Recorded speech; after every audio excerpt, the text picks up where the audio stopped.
How did you begin to first start studying cancer? It's very important, George, that your viewers understand where I'm coming from, that they understand my reputation.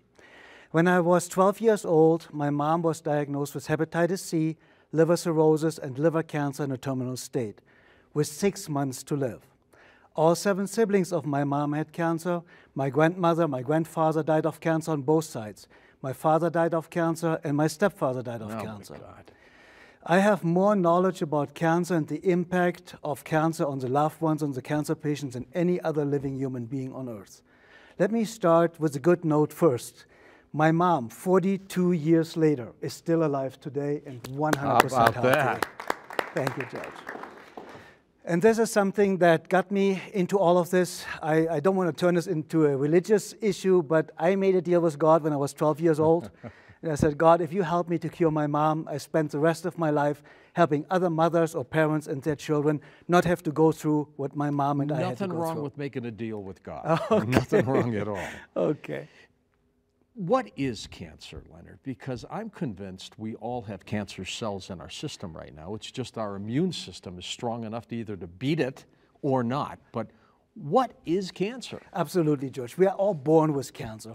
Cancer is nothing else than mutated, atrophied cells, half-dead cells, the wrong cells multiplying instead of the healthy cells.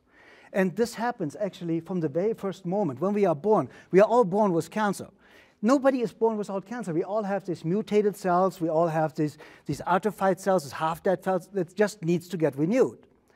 And our immune system is normal, meaning our energy level is normal. Our immune system just takes care of this on a daily basis. Like if you cut yourself, the immune system takes care of it. You don't need to think about it all day long. Please heal, please heal, please heal. So when we lacking energy, George, and this is basically where my entire research came from, that all illness is based on lack of energy.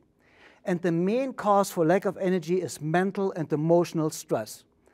Living in constant worries, living in constant fears about the economy, not having a job in the future, all these kind of fears. These are all natural fears, by the way, aren't they? Absolutely, but they need to be in proportion and not chronic.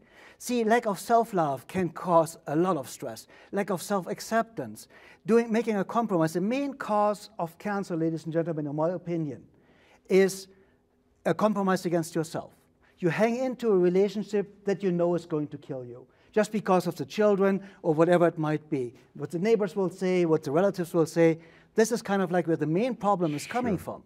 Or you go to a job that kills you in the whole meaning of the word. And you keep on going, keep on going. You hate going in every day, right? That's why most deadly heart attacks happen Monday morning between 8 and 9 o'clock when people get ready for a work week, that they rather literally die before they go one more time to that job, George. It's their body, it's the way of saying goodbye. Yeah, huh? it's really like self-sabotage, and cancer very often can be a self-sabotage response. But to answer your question, if your body is oxygen-rich, Otto Warburg and Max Planck both got a Nobel Prize in medicine by proving cancer cannot exist in an alkaline, oxygen-rich environment. It's absolutely impossible. Since 1911 and 1933, we know this. If we would have just followed that knowledge, where people got even awarded for getting this knowledge out and proving it scientifically, we would have no cancer. Every cancer, in my experience, is curable in 2 to 16 weeks, guaranteed, if you are still responsive physically and mentally and you don't have medical treatment. Is that because that time period, the cells regenerate during that time period? Absolutely. With my mom, who had liver cancer in a terminal state, plus hepatitis C and liver cirrhosis, so the liver was completely inflamed on top of it. But the liver renews every 6 weeks. After I figured out 1 to 7 billion liver cells renew each second. 1 to 7 billion liver cells each second. We have every 6 weeks a brand new liver.